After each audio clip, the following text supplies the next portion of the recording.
ఏదైతే జూన్ 12 మేము ప్రమాణ స్వీకారం చేసేసరికి రాష్ట్ర ప్రభుత్వం వెంటిలేటర్ మీద ఉంది.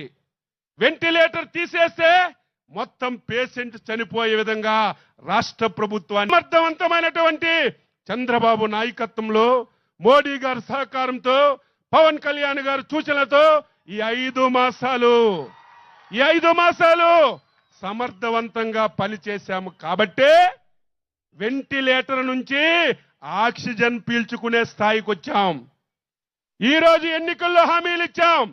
రాష్ట్రంలో ఆర్థిక సమస్యలు ఉన్నాయి, ఖజానా దివాలా తీసిందని చంద్రబాబు నాయుడులో వెనకడుగు వేయలేదు. ఎన్నికల్లో మాట ఇచ్చాం 4,000 చేస్తామని, ఏప్రిల్లో చేస్తామంటే మేము బహిరంగ సభల్లో చెప్తే ఓట్ల గురించి మాట్లాడుతున్నారని వెనక నుంచి మన కార్యకర్తలే మాట్లాడేవాళ్ళు. వాలంటీర్లు ఉండరు, మా ఇంటి